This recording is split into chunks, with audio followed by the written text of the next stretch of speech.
Break के बाद आपका स्वागत है और मैं हूं आपके साथ सौम्या मिश्रा। लगातार आपको बता दें कि चौथे चरण का मतदान संपन्न होने की कगार पर है और वोटिंग परसेंटेज भी हम आपको दिखाएंगे, लेकिन सबसे पहले आपको लेकर चलते हैं वाराणसी, जहां प्रधानमंत्री नरेंद्र मोदी का भव्य रोड शो। ये तस्वीरें वाराणसी से आपको दिखा रहे हैं, जहां प्रधानमंत्री नरेंद्र मोदी का मेगा रोड शो, 6 किलोमीटर लंबा ये रोड शो है और इस रोड शो की तैयारियां तकरीबन महीने भर से की जा रही थी। कुंटलों की तादाद में फूल माला इकट्ठा किए जा रहे थे। वाराणसी की मंडियों में फूल खत्म हो गए थे, आसपास के जिलों से फूल आए गए। ये तस्वीरों में आप प्रधानमंत्री नरेंद्र मोदी, उनके साथ सीएम योगी आदित्यनाथ को देख रहे हैं।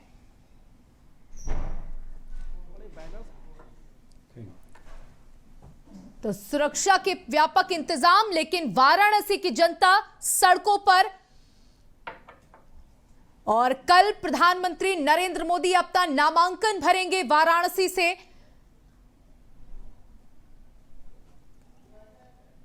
6 किलोमीटर लंबा ये रोड शो बीएचयू से स्टार्ट हुआ है। ये रोड शो आप देख सकते हैं, लोगों में कैसी दीवानगी है प्रधानमंत्री को देखने के लिए।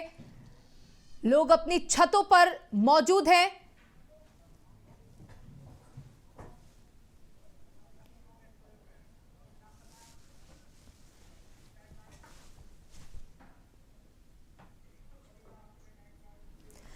तो देखिए, वाराणसी में प्रधानमंत्री का मेगा रोड शो चल रहा है और यहीं पर चौथा चरण का मतदान भी हुआ। हमारे साथ हमारे दो मेहमान खास जुड़े हुए हैं।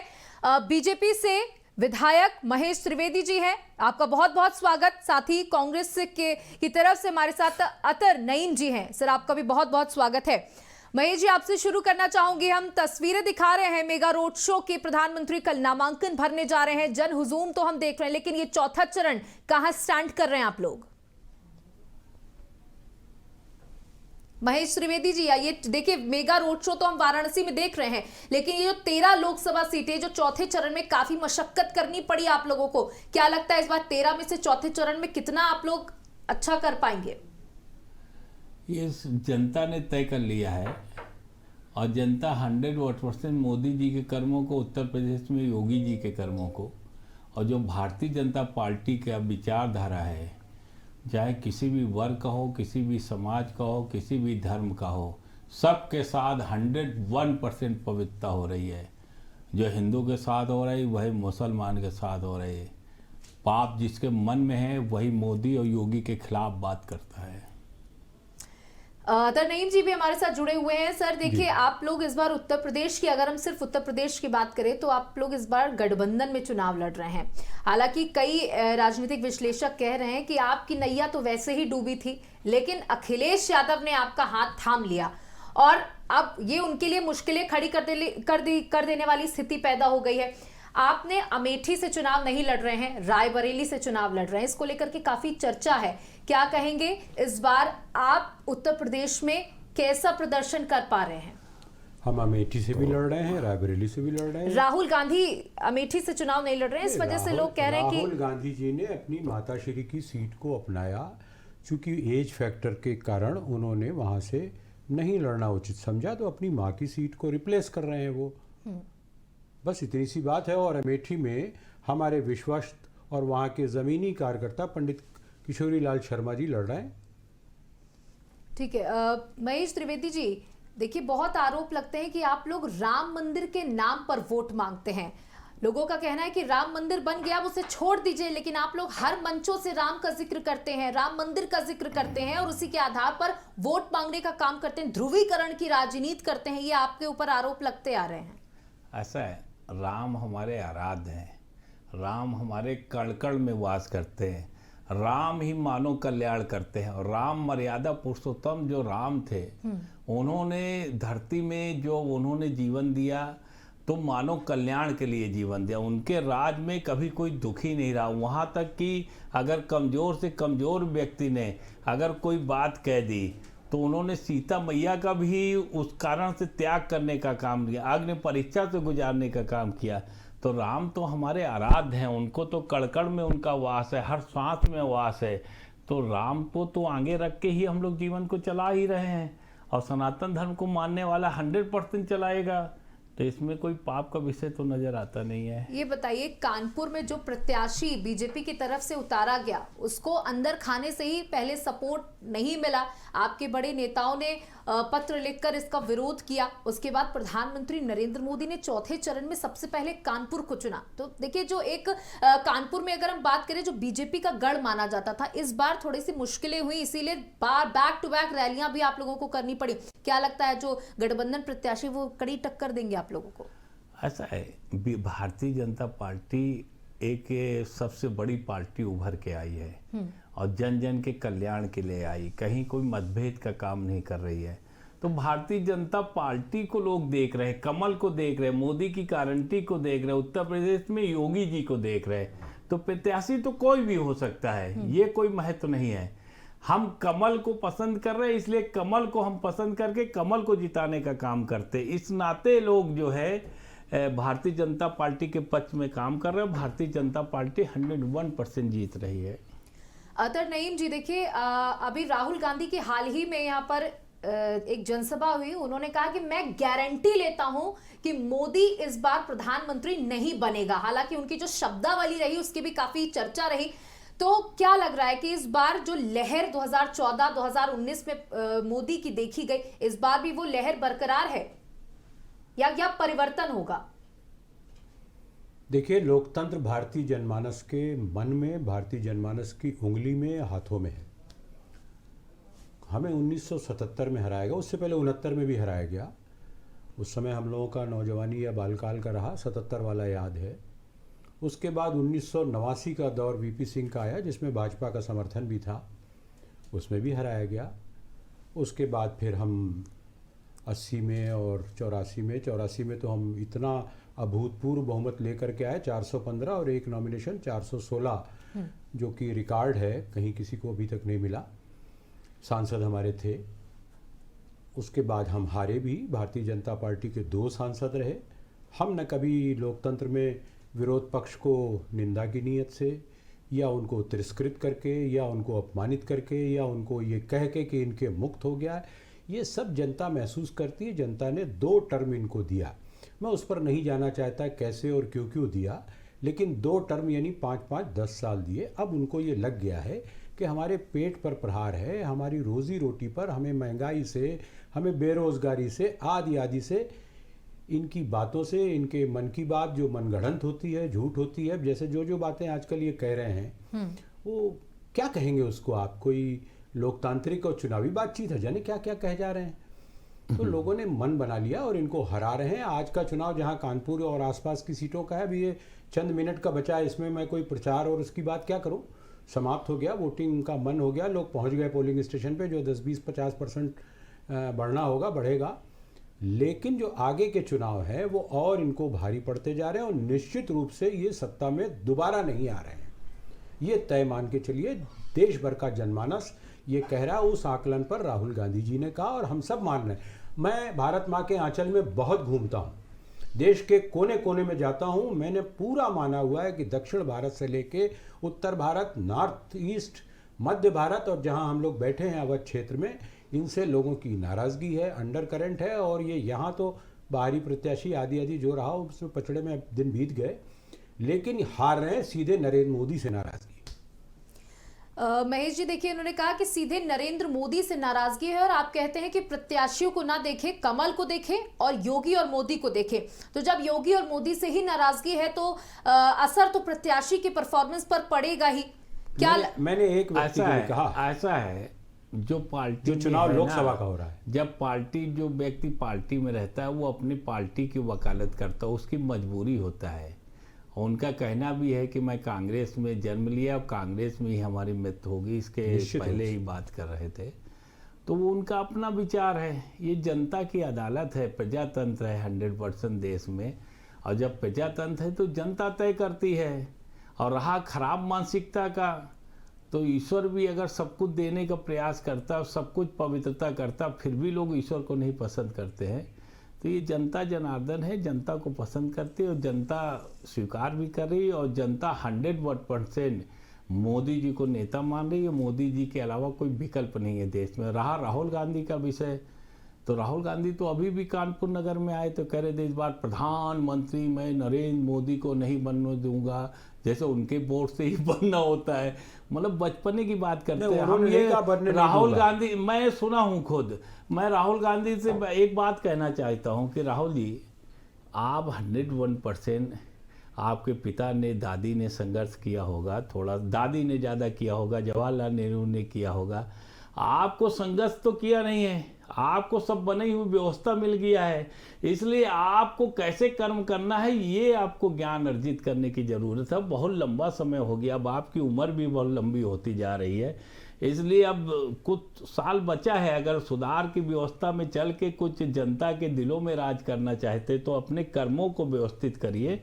अहंकार से जीवन नहीं होता है। आप यहाँ पर आए थे कानपुर में, आपने ये कह दिया कि मैं नरेंद्र मोदी को इस बार प्रधानमंत्री नहीं बनने दूंगा, जैसे तुम जेब से निकाल के बनाते हो। इसलिए बहुत सावधान होकर जीवन जीना चाहिए। और रहा पाप और पुण्य का, तो ये पृथ्वी तय करेगी, इंसान कोई एक नहीं तय कर सकता है। कोई भी ये नहीं कह सकता है कि किसी के साथ कोई पाप हो रहा हो। इसलिए अहंकार में जीरो रहना चाहिए, इसी में कल्याण है जनता का। अतर नईम जी कुछ कहना चाहते हैं?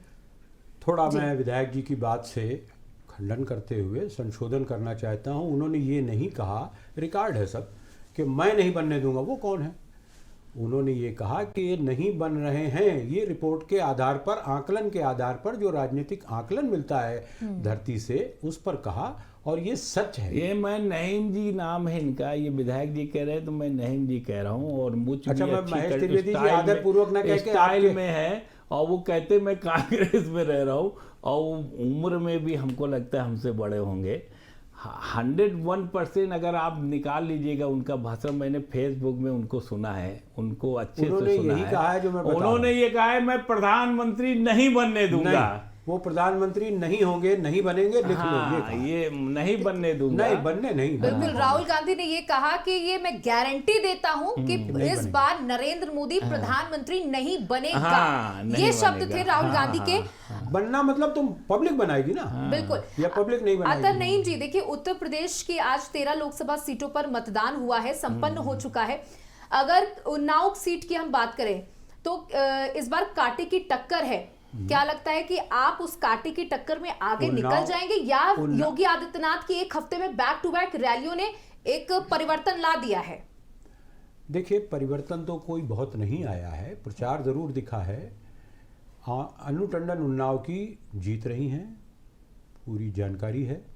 राजा राम पाल जी जीत रहे हैं इधर से, कानपुर अकबरपुर से, और कानपुर शहर हमारे युवा प्रत्याशी भाई आलोक मिश्रा जीत रहे हैं, ऐसा मेरा आकलन है। और मैं इस आकलन पर संतोष के साथ कह सकता हूं, और मुझे पूरा विश्वास है कि मेरा कहा सत्य होगा। देखिए विधायक जी, आंकलन हो गया है, और क्योंकि काफी लंबे वक्त से वो राजनीति कर रहे हैं और उन्होंने इस तरीके के बहुत सारे चुनाव देखे हैं। आप कह रहे हैं कि आप सुबह 8 बजे से अपने घर से निकले हैं, आप भी कई पोलिंग स्टेशन पर गए होंगे, और क्या लग रहा है इस बार कानपुर का चुनाव आपके लिए टफ होने वाला है, या बहुत ही आसानी से निकल जाएंगे? हालांकि ऐसा माहौल तब भी बना था जब आप चुनाव लड़ रहे थे। मैं बता रहा हूँ, देश की स्वतंत्रता से लेके अभी तक सबसे ज्यादा अगर जनता ने किसी को समय दिया तो कांग्रेस को दिया। इसके लिए हम जनता को प्रणाम करते हैं। जो मोदी जी कर रहे हैं वो अगर कांग्रेस करने लगती, गरीबों की चिंता करने लगती, गरीबों की खुशहाली के लिए काम करने लगती, जन जन को न्याय को देने, भ्रष्टाचार जीरो टॉलरेंस में करने का काम करते। भ्रष्टाचार में तो पूरा भरा हुआ पड़ा है, अब व्यवस्था से जीवन भरा पड़ा हुआ है। इसलिए अब नईम जी की तो मजबूरी है, क्योंकि कांग्रेस में वो काम करते हैं, इसलिए कांग्रेस के खिलाफ तो बोल नहीं सकते। अब हम बीजेपी में काम करते हैं, लेकिन मैं सच्चाई बता रहा हूँ। आज वोट पूरा पड़ चुका है, समय भी ओवर हो चुका है, रिजल्ट का इंतजार कर लीजिएगा।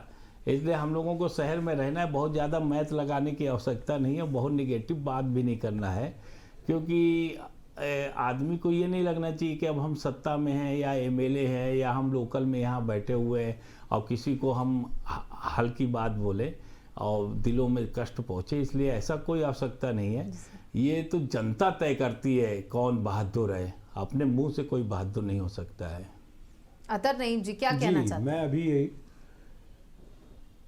विधायक जी की बात पे जोड़ूं कि अभी इन्होंने कहा कि सबसे अधिक समय कांग्रेस को जनता ने दिया।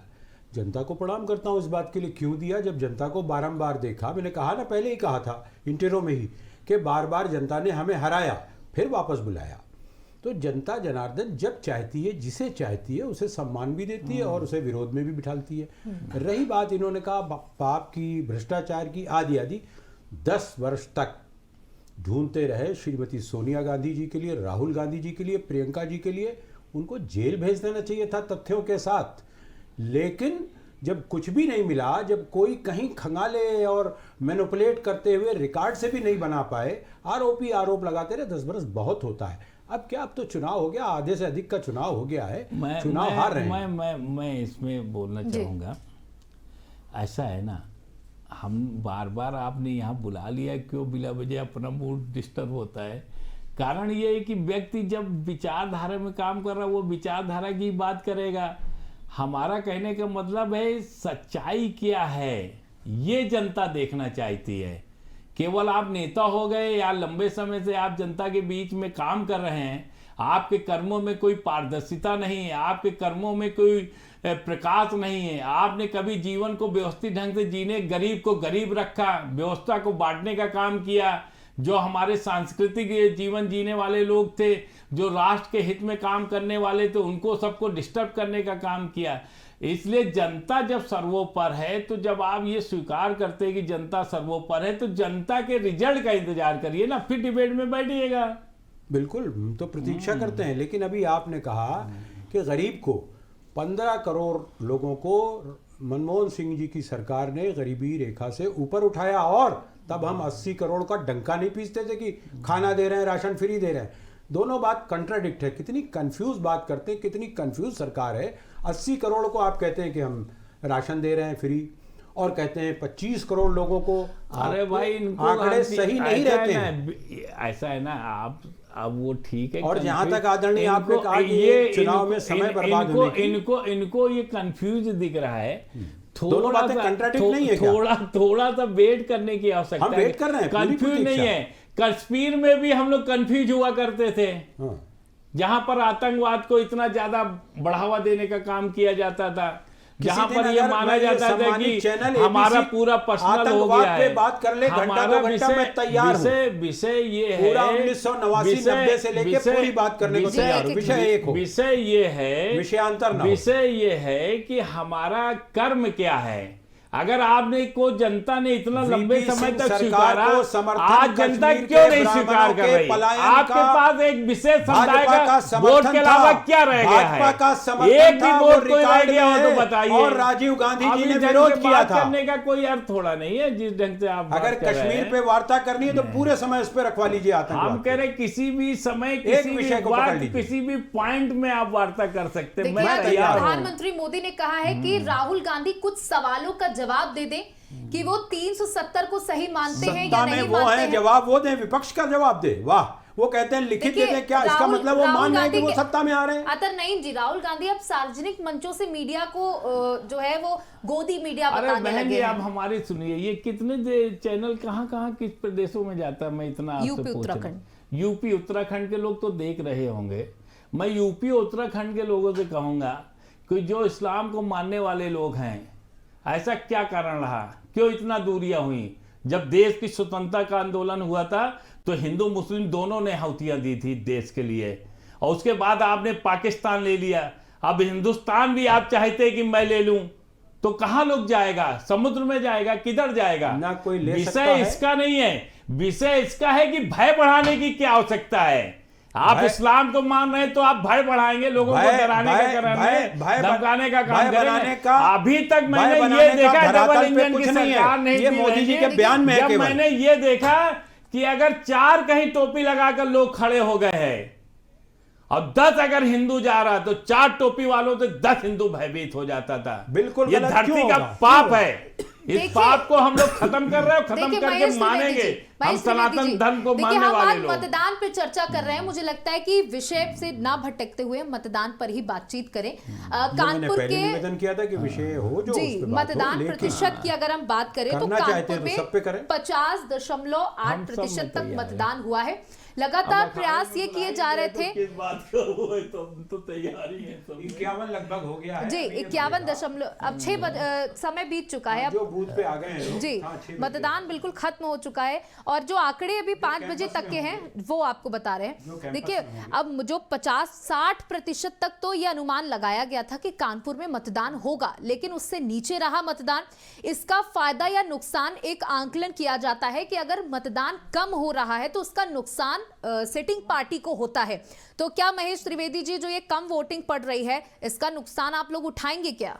देखिए, ये हिंदू है, हमारी पार्टी हिंदू मुस्लिम दोनों के साथ पवित्रता कर रही है, फिर भी हिंदू इतना लीजी होता है कि इसी कारण से इस्लाम को एक हजारों वर्ष उसने गुलाम बना के रखा। ताकत के बल पे उन्होंने कन्वर्ट करने का काम किया इस देश में।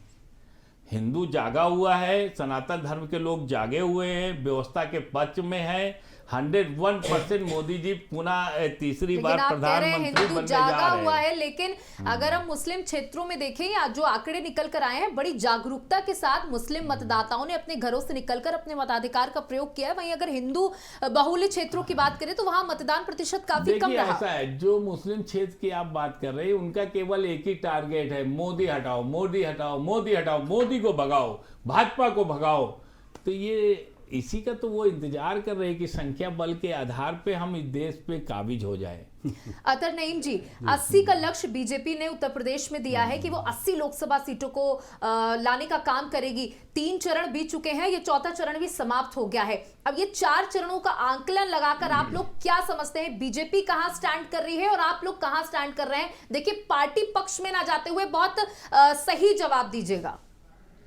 देखिए, एक समस्या ये आती है कि एक पार्टी मैन और कमिटेड और प्रवक्ता होने के साथ साथ एक अनुभवशील नेता की जिम्मेदारी बनती है कि वो पार्टी की ही बात करेगा, वरना दोहरी बात कहलाती है, उसके चरित्र को संदिग्ध माना जाता है।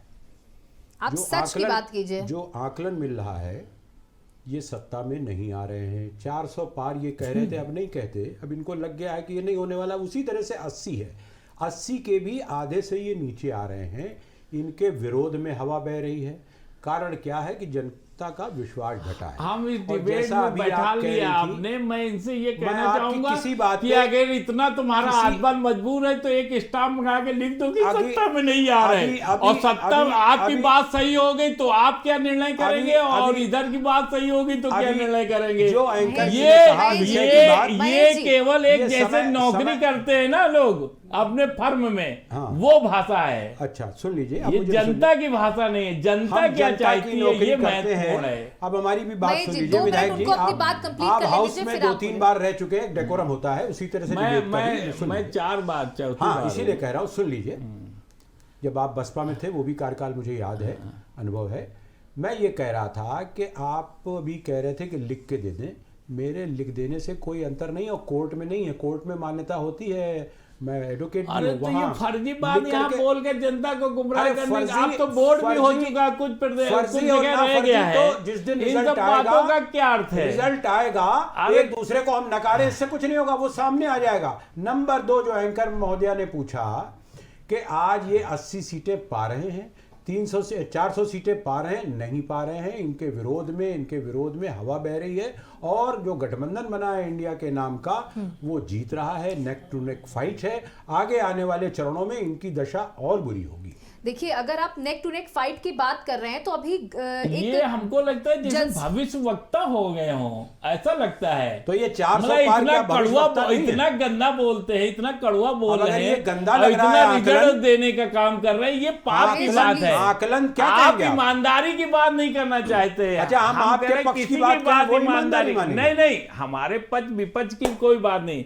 बात ईमानदारी की 400 होनी तो आ नहीं रही चाहिए। है, आपकी 80 आ बात नहीं का रही कहीं है। बेटी नहीं नजर आ रहा है। आप कहते हैं ये नहीं जीतेंगे, ये जीतेंगे, ये जीतेंगे, ये हमारी नहीं होगा, बात वो का नहीं वेट होगा। इन सब बातों से क्या जिस है? दिन ये परिणाम आएंगे वो वेट होगा। ठीक है, आपका कहना है कि 400 पार के नहीं नहीं हो जाएंगे रहे हैं। और साथ ही साथ 80 सीटें भी नहीं आने वाली हैं। तो क्या आप ये मानते हैं कि नरेंद्र मोदी की सरकार बन रही है? नहीं बन रही है ना। देखिए, आप लोगों के पिछड़ बीच रहे में सामंजस्य नहीं दिखता। आज मैं इस डिबेट में ये कहना चाहूँ नदीम जी से, मैं पहली बार वार्ता हो रही है और हमने देखा तो है, इनसे मिले भी हैं और इनकी मुँह चुचु भी थोड़ा व्यवस्थित है, मुस्लिम समाज में भी जन्म लिया है तो इसलिए और थोड़ा व्यवस्थित है। अगर नरेंद्र मोदी प्रधानमंत्री बनते हैं हमारे हिसाब से और इनके कहने के हिसाब से नहीं बनते हैं तो ये राजनीति से या तो संन्यास ले लें, अल्लाह अल्लाह जपते रहे पूरे जीवन, फकीरी में महेश जी, अपना काटे आनंद महेश जी, करें, प्लीज। या तो मैं संन्यास ले लूं, मैं रामकृष्ण जपता हुआ जीवन को पार कर दूंगा। देखिए, चलिए यही आप तय क्या कर लें। करेंगे ये आप जाने, मैं ये राजनीति खुद में तय आगे भी करें, ये रहूंगा, मैं भगौड़ा नहीं हूँ। जैसे मैं राजनीतिक आगे लोगों भी के रहूंगा। पूरे शरीर में मुंह लगा होता है, मैं वो आगे स्टाइल हो रही आगे है। भी रहूंगा, राजनीति कब करता मुंह रहूंगा। किसका खुल जाए क्या और है, हमेशा इन गलत सब का बातों प्रतिकार का- करता बहन जी, रहूंगा। आप छोड़िए प्लीज, हमको जाने दीजिएगा क्योंकि देखिए समय ये हो रहा है। हल्की बात करने का कोई अर्थ देखिए, नहीं वो है। अपनी बेड बात वाली रख रहे हैं, बात आप नहीं अपनी है। बात रख रहे हैं, कोई आप अर्थ अपनी नहीं बात है रख ना रहे हैं। इन जी, सब वाइंड अप बातों का समय हो रहा है, कहाँ जा रहे हैं? हमारा कहने का मतलब ये है फाइनल कमेंट दे कि जाइए। ईमानदारी की बात होनी चाहिए। जनता अगर हम लोगों को दो प्रदेशों की देख रही है, हम लोगों को यहाँ हम बैठे हुए हैं, आपने किस कोग में जन्म ले लिया, हमने किस कोग में जन्म ले लिया, इसका जीवन का कोई अर्थ नहीं उसका है। प्रश्न ही नहीं। जन्म हमारा का- केवल ये है आप कि एक अगर राजनीतिक हम दल के प्रतिनिधि चाहे हैं, अल्लाह एक जपने हम हैं। वाले हो, चाहे हम रामकृष्ण जपने वाले हो, एक दल के आप प्रतिनिधि, एक दल के हम प्रतिनिधि। बात ईमान की होना चाहिए। देखिए, आप लोग सवालों से भटक रहे हैं। यहाँ मैं हिंदू कदापि नहीं मुसलमान का भटका। कोई विशेष ना मैंने विषय हिंदू नहीं मुस्लिम चल की रहा है। बात की, पूरा अतर देख जी, लीजिए। रुक जाइए, हमारे साथ एक और और जीवन में नहीं की कभी। ठीक है, हमारे साथ हमारे एक और गेस्ट जुड़ चुके हैं, वरुण जी जुड़ चुके हैं समाजवादी पार्टी से। देखिए, हमारे साथ बीजेपी के विधायक महेश त्रिवेदी जी भी मौजूद हैं, अतर नईम जी भी कांग्रेस से मौजूद हैं। वरुण जी, सवाल आपसे है, समाजवादी पार्टी इस बार कांग्रेस के साथ गठबंधन में चुनाव लड़ रही है, क्या लगता है आप लोग मिलके कुछ कमाल दिखा पाएंगे या फिर 2019 की तरह ये गठबंधन भी फेल हो जाएगा? देखिए, कमाल हो गया, कमाल तकनीकी वोट समस्या। डाल दिया, हार गया है। ये रुख 4 तारीख को पता। बहन जी, अब हम निकल सकते हैं। एक और आखिरी कमेंट कर दीजिए विधायक जी, फिर आप चले जाइएगा। जी, जी। आपसे ये जानना चाहूंगी कि आप देखिए बहुत दम भर रहे हैं और बहुत कॉन्फिडेंटली यहाँ पर बोल रहे हैं कि नहीं, अंदर की आत्मा आपकी भी बोल रही होगी। देखिए, मेरी आत्मा क्या बोल रही है नहीं बोल रही है विषय नहीं है। आप क्या बोल रहे हैं ये बताइए कि 400 पार का जो नारा आपने जादुई आंकड़ा जो दिया है, ये जादुई आंकड़ा आप पार कर पाएंगे या फिर बहुमत की सरकार लेकर आएंगे या फिर जैसा कि इस बार गठबंधन कह रहा है कि परिवर्तन होगा? ऐसा है, किसी के कहने से कुछ नहीं होता, जनता जो निर्णय करती वही होता है। यही मैं कह और 400 पार हमने जो नारा दिया, हमारे मोदी जी ने दिया, हमारे संगठन ने, हमारी विचारधारा में, तो उसी बात पे मैं भी स्टैंड करता हूं कि 400 पार होगा। जी, ठीक है। तो लगातार हम बातचीत कर रहे हैं कि मतदान प्रतिशत पर बात कर रहे हैं। हमारे साथ विधायक जी भी जुड़े हुए थे, अतर नईम जी भी जुड़े हुए थे। हालांकि विधायक जी काफी बिजी इंसान भी है, जुड़ा तो उनको हूं। जाना है। हम बातचीत करेंगे, लेकिन यहाँ वक्त हो चला एक छोटे से ब्रेक का।